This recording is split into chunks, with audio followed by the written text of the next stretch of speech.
Good morning बच्चों। कैसे हो आप लोग? ठीक हो? देखो, आज जिसके बारे में मैं आपको बताने वाली हूँ बहुत ही इम्पोर्टेंट टॉपिक है। और टॉपिक है वो ये है केस स्टडी यानी व्यक्तिक अध्ययन।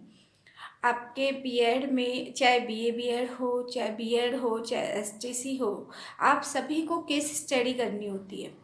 आप सबके पास में एक डायरी है केस स्टडी की, तो आप सभी को केस स्टडी करनी होती है इंटर्नशिप के दौरान। बात आती है कि केस स्टडी करते क्या है, कैसे करते हैं, केस स्टडी होती क्या है और केस स्टडी का उपयोग किस तरह से किया जाता है, क्यों किया जाता है, इसके क्या फ़ायदे हैं, इसके क्या रूल्स होते हैं। ठीक है, तो आज मैं जो आपको बताऊंगी नॉर्मल कि केस स्टडी की सबसे पहले शुरुआत कब हुई थी।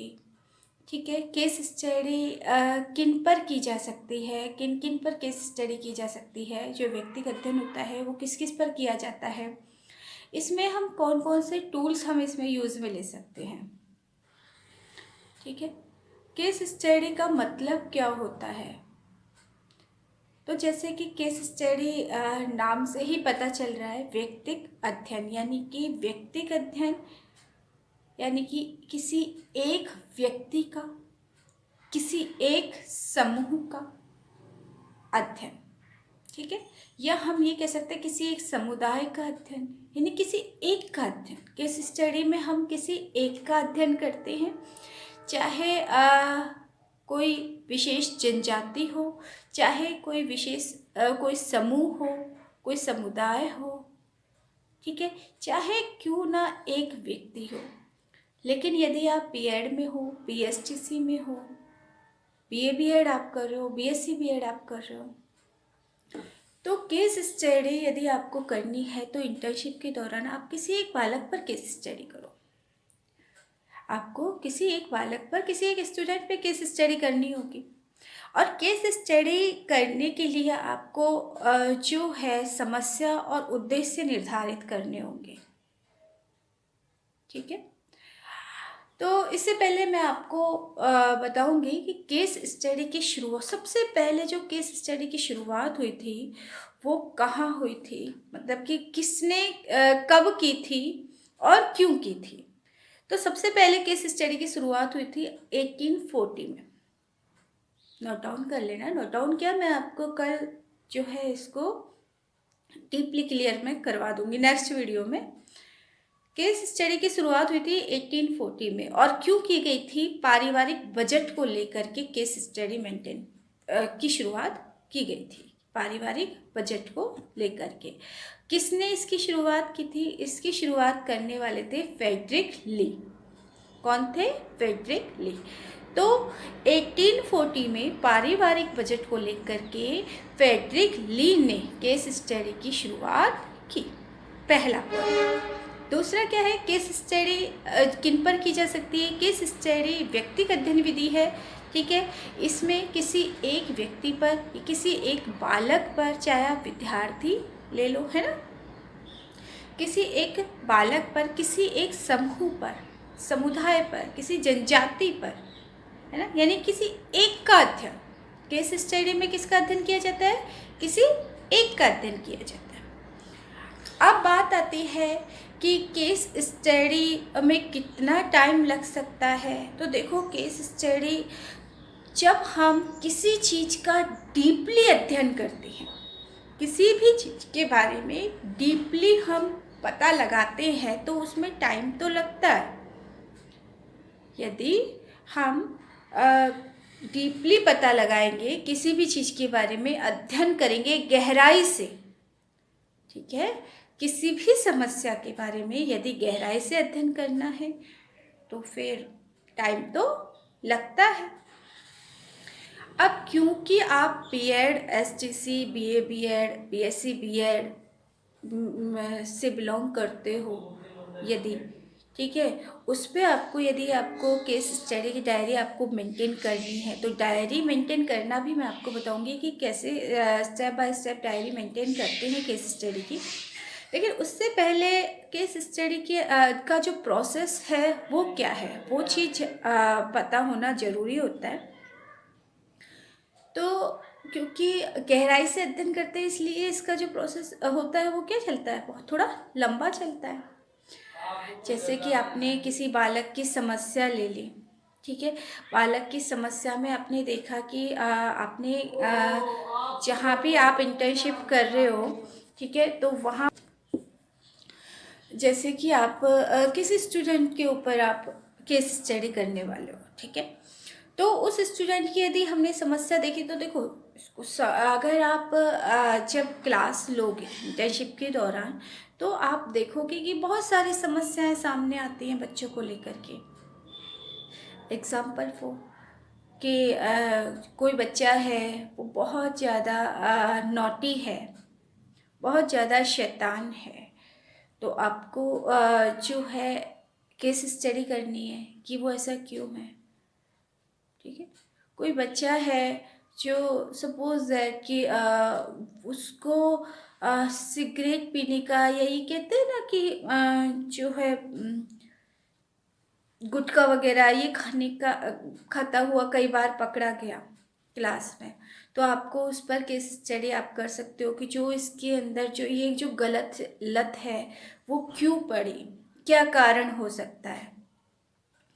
दूसरा, आप केस स्टडी कर सकते हो यदि कोई बच्चा एकदम शांत रहता है क्लास में, ठीक है, उस पर भी आप केस स्टडी कर सकते हो। या कोई बच्चा है बहुत ज़्यादा प्रतिभाशाली बच्चा है, बहुत ज़्यादा ब्रिलियंट है, यानी कि टीचर के बताने से पहले ही वो बच्चा समझ जाता है ना, उसकी कैचिंग पावर बहुत अच्छी है, यानी कि उसकी आईक्यू बहुत अच्छी है, तो उस पर भी आप केस स्टडी कर सकते हो, ठीक है। एक बच्चा है, उसके पास मतलब कि उसको पढ़ाई के अलावा हर चीज़ में वो अव्वल है, यानी कि चाहे कोई कल्चरल प्रोग्राम में पार्टिसिपेट करने की बात हो, आर्ट एंड क्राफ्ट में पार्टिसिपेट करने की बात हो, हर चीज़ में वो फर्स्ट आता है, चाहे ड्राइंग कंपटीशन हो, सिर्फ पढ़ाई के अलावा। इस पर आप केस स्टडी कर सकते हैं, ठीक है। तो कोई भी एक समस्या आपने ले ली बच्चे की, समस्या लेने के बाद में उसका क्रमबद्ध अध्ययन, यानी कि स्टेप बाय स्टेप हम उस बच्चे के बारे में सूचनाएं कलेक्ट करते हैं, उस बच्चे के बारे में इंफॉर्मेशंस कलेक्ट करते हैं, और उन इंफॉर्मेशंस का जो जरिया होता है वो होता है परिकल्पनाएं, कि आपने पहले से जैसे कि सोच रखा है कि हाँ ये प्रॉब्लम इस वजह से, अच्छा ये बच्चा जो है वो बहुत ज़्यादा शांत रहता है तो इस वजह से रहता होगा। जैसे पहले पहले ही आपने परिकल्पनाओं का निर्माण कर लिया, पहले ही आपने सोच के रखा है कि ये इसके रीज़न हो सकते हैं। अगर बच्चा शांत है तो हो सकता है आपने सोच लिया कि ये बच्चा इसलिए शांत है क्योंकि ये सिंसियर है, इसका नेचर ही ऐसा है। पहले कि इसकी बालक की जो प्रवृत्ति है वो शांत प्रवृत्ति है, शांत रहने की प्रवृत्ति है। दूसरी आपने परिकल्पना बनाई कि ये बच्चा इसलिए शांत रहता है क्योंकि इसका जो घर का वातावरण है वो शांत है, घर का एनवायरनमेंट इसका जिम्मेदार है। या तीसरी परिकल्पना आपने बनाई कि घर पे ये बच्चा अकेला है, इसके कोई भाई बहन नहीं है, इस कारण से ये जो है शांत रहता है, ठीक है। आपने ये 4-5 परिकल्पनाएं, मतलब कि आपने पहले से सोच रखा है कि हाँ ये इसके कारण हो सकते हैं। अब उनको आधार मान करके आपको बच्चे की समस्या के बारे में, उसके कारणों के बारे में पता लगाना है। अब आप उनके कारणों का पता कैसे लगाओगे? सबसे पहले आप किससे बात करोगे? खुद सबसे पहले बच्चे के बारे में पूरी इंफॉर्मेशंस कलेक्ट करोगे स्कूल से। क्या पहले भी बच्चा ऐसे ही था या अभी बच्चा ऐसे है? बच्चे के व्यवहार में परिवर्तन आया है? अगर अब आया है तो क्यों आया है? उसके बच्चे के व्यवहार के बारे में आप पूरा मालूम करोगे, बच्चे का रिकॉर्ड देखोगे, ठीक है। उसके बाद में आप वहाँ के जो प्रिंसिपल हैं उनसे, या वहाँ के स्टाफ से, या वहाँ के जो उसके साथ के जो क्लासमेट्स हैं उनसे आप बात करोगे, वहाँ से आप इंफॉर्मेशंस कलेक्ट करोगे। उसके बाद में आप बाहर की भाई हो सकता है कि बच्चा क्लास में इस तरह का बिहेव कर रहा हो, बट हो कॉलेज के बाहर या स्कूल के बाहर भी क्या वो उसका व्यवहार ऐसा ही है। तो आप बाहर जाके उनके क्लास जो हम ये कह सकते हैं कि उसके घर पे जा कर के और उनके घर पे उनके पेरेंट्स से बात करोगे, घर का एनवायरनमेंट आप देखोगे, कहाँ क्या प्रॉब्लम है, उनके घर वालों के बारे में पूरा रिकॉर्ड आपको लेना होगा, पूरी इंफॉर्मेशंस आपको लेनी होंगी कि उनके जो घर के अंदर कितने फैमिली मेम्बर्स हैं, उनकी एजुकेशन क्या है, ये सारा रिकॉर्ड आपको रखना होगा, सारा रिकॉर्ड आपको लेना होगा। फिर इन सब से आप उस बच्चे के बारे में इंफॉर्मेशंस कलेक्ट करोगे। जब आप ऐसा करोगे तो आपको लास्ट में जाकर के आप निष्कर्ष तक पहुंच जाओगे कि इसका, अगर ये बच्चा ऐसा व्यवहार करता है तो इसका क्या रीज़न हो सकता है। वो रीज़न आपके सामने निकल करके सामने आएगा। तो ये क्या होता है, ये केस स्टडी होती है। यदि हम स्कूल लेवल पर बात करें, यदि हम स्कूल लेवल पर बात करते हैं, कॉलेज लेवल पर बात करते हैं, किसी एक स्टूडेंट की यदि हमको केस स्टडी करनी होती है तो ये प्रोसेस होता है। इसी तरह से यदि मैं आपको बताऊं, जैसे रिसर्च किया जाता है, तो रिसर्च में जैसे किसी जनजाति का या आदिवासी इलाके में जो आदिवासी लोग रहते हैं, ठीक है, उनका उनके ऊपर केस स्टडी करनी है, तो वहाँ पर वो भी क्या है, एक समुदाय है, एक विशेष जनजाति है, ठीक है। आपको वहाँ की केस स्टडी करनी है तो बहुत लंबा प्रोसेस हो जाता है, बहुत लंबा टाइम लगता है, 5 से 7 साल आराम से लग जाता है, क्योंकि ये स्टडी क्या है, बहुत डीपली, बहुत गहराई से की जाती है। हर चीज़ की जो इन्फॉर्मेशंस है वो प्रत्यक्ष रूप में जो देख करके और प्रत्यक्ष रूप से जो भी इंफॉर्मेशंस कलेक्ट की जाती है वो प्रत्यक्ष रूप से की जाती है। अब हम जो भी केस स्टडी करते हैं उनके लिए कौन कौन से टूल्स हम यूज़ में ले सकते हैं। तो टूल्स की यदि मैं आपको बात करूँ तो टूल्स क्या होते हैं, उपकरण होते हैं जिनके द्वारा हम जिनके द्वारा हम इंफॉर्मेशंस कलेक्ट करते हैं। जैसे कि प्रश्नावली तैयार करके भी आप जो है केस स्टडी कर सकते हो। इंटरव्यू लेकर के भी आप केस स्टडी की इंफॉर्मेशंस कलेक्ट कर सकते हो, साक्षात्कार से, ठीक है। इन सब से, इन टूल्स का प्रयोग करके आप इजीली क्या कर सकते हो, केस स्टडी कर सकते हो। इस केस स्टडी से मतलब कि उस बच्चे से रिलेटेड, उस समस्या से रिलेटेड इंफॉर्मेशंस आप कलेक्ट कर सकते हो। ये सारी चीज़ें जब मैं आपको बोर्ड पे एक एक चीज़ समझाऊंगी, क्लियर करूंगी, तब आपकी क्लियर हो जाएगा। फिलहाल हमको सिर्फ ये जानना है कि केस स्टडी होती क्या है। तो केस स्टडी क्या होती है, किसी एक का अध्ययन, चाहे एक जनजाति विशेष हो, चाहे एक समूह हो, चाहे एक व्यक्ति हो, लेकिन किसी एक का गहराई से अध्ययन किया जाता है, इसीलिए इसका प्रोसेस लंबा चलता है। केस स्टडी की शुरुआत यानी सबसे पहले केस स्टडी की गई थी 1840 में, और 1840 में किसने की थी सबसे पहले, फ्रेडरिक ली ने। फ्रेडरिक ली के द्वारा 1840 में फ्रेडरिक ली के द्वारा सबसे पहले केस स्टडी की गई थी, और वो केस स्टडी की गई थी पारिवारिक बजट को लेकर के, ठीक है। तो मेरे ख्याल से ये चीज़ आपकी समझ में आ गई होगी कि केस स्टडी होती क्या है और केस स्टडी की शुरुआत कैसे हुई और कैसे हम केस स्टडी करते हैं, कौन कौन सी समस्याओं को हम लेते हैं, ये चीज़ मैंने आपको क्लियर कर दी। अब हम इसकी मान्यताएं देखते हैं कि जिस व्यक्ति में कोई विशेषता, केस स्टडी हम किसकी करते हैं, चाहे हम किसी बालक की, यदि आप किसी बच्चे की, किसी स्टूडेंट की केस स्टडी कर रहे हो, तो ये ज़रूरी होना चाहिए कि कोई एक विशेषता उस बच्चे के अंदर होनी चाहिए जो कि उस बच्चे को और स्टूडेंट से थोड़ा अलग करती है, कि आपको उसी को लेकर के, चाहे वो ही समस्या होती है, उसी को लेकर के आपको केस स्टडी करनी होती है। दूसरी इसकी मान्यता है कि श्रृंखलाओं का अध्ययन, श्रृंखलाओं का, यानी कि जो भी स्टेप बाय स्टेप आपको जो समस्याएं हैं तो उसका स्टेप बाय स्टेप आपको क्या करना होगा, अध्ययन करना होगा एक एक चीज का है। ठीक है, विभिन्न टूल्स के माध्यम से, उपकरणों के माध्यम से आपको उस बच्चे के बारे में सूचना एकत्रित करनी होगी। ये क्या हो गई, इसकी मान्यताएं हो गई। प्रक्रिया की हम बात करें तो प्रक्रिया मैंने आपको बता दी कि प्रश्नावली, अवलोकन, साक्षात्कार, अनुसूची, चेकलिस्ट, इन सब के जरिए, क्योंकि ये सारी चीज़ें मैं पहले आपको बता चुकी हूँ।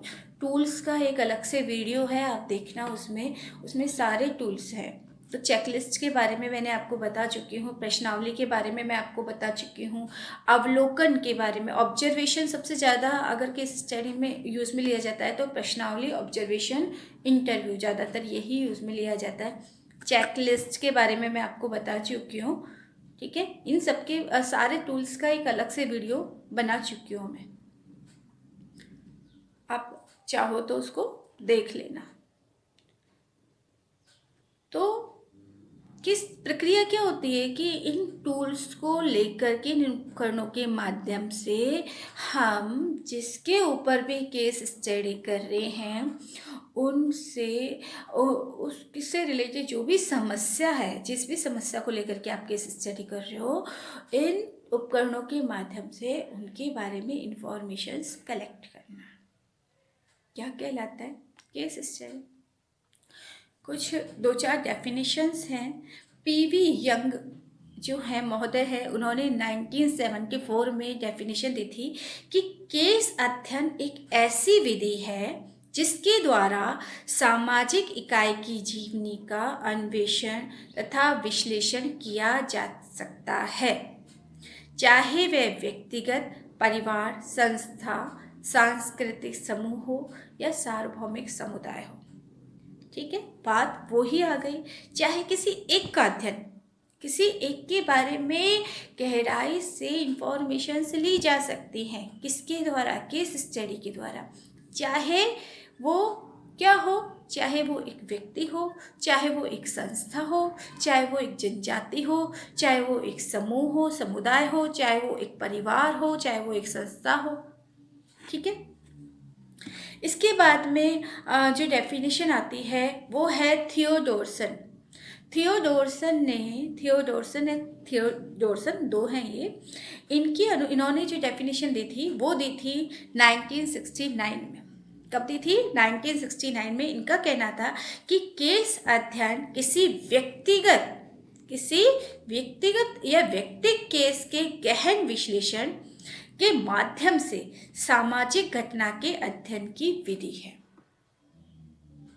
कोई भी, क्योंकि सामाजिक घटना भाई जो भी है, ये जो भी मैंने क्योंकि आप सिर्फ स्टूडेंट से रिलेटेड केस स्टडी करते हो, किसी स्टूडेंट को लेकर के केस स्टडी करते हो, तो ये सारी चीज़ें, या फिर आप किसी जनजाति को लेकर के केस स्टडी करते हो, किसी समुदाय को लेकर के केस स्टडी करते हो, किसी संस्था को लेकर के केस स्टडी करते हो, ये सभी एक समाज के अंग होते हैं। ठीक है, तो कोई भी घटना है, कोई भी समस्या है, उसको लेकर के केस स्टडी की जा सकती है। नेक्स्ट जो डेफिनेशन है, ठीक है, ये दो जो इम्पोर्टेंट डेफिनेशंस थी, ये दो ही थी।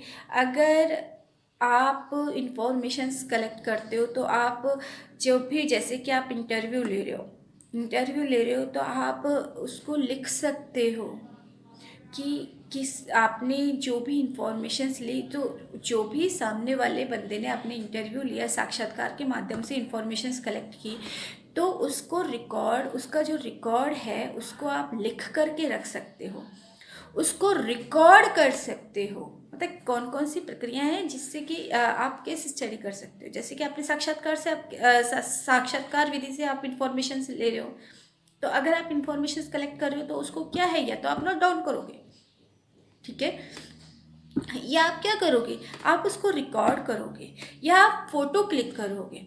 तो फोटोग्राफी के माध्यम से रिकॉर्ड करके या नोट डाउन करके आप वो सारी इंफॉर्मेशंस जो भी आपने कलेक्ट की है उनको रख सकते हो। ठीक है। इसके बाद में जो आता है लगभग केस स्टडी के बारे में मैंने आपको बता दिया है कि केस स्टडी जो बेसिक नॉलेज है केस स्टडी की वो मैंने आपको बता दी। अब केस स्टडी किस तरह से की जाती है, यदि आप एक स्टूडेंट की केस स्टडी करते हो तो उसका क्या फॉर्मेट है, क्या उसकी प्रक्रिया है, वो सारी चीज़ मैं आपको नेक्स्ट वीडियो में बताऊंगी। केस स्टडी का जो केस स्टडी से रिलेटेड जो दूसरा वीडियो होगा उसमें मैं आपका ये चीज़ क्लियर कर दूँगी। ठीक है। तो मेरे ख्याल से समझ में आ गया होगा। अगर नहीं भी आया है, कहीं कोई डाउट है तो आप अपने डाउट क्लियर कर सकते हो। तो आज के लिए इतना ही काफ़ी है। Have a nice day. अपना ध्यान रखना। नमस्कार।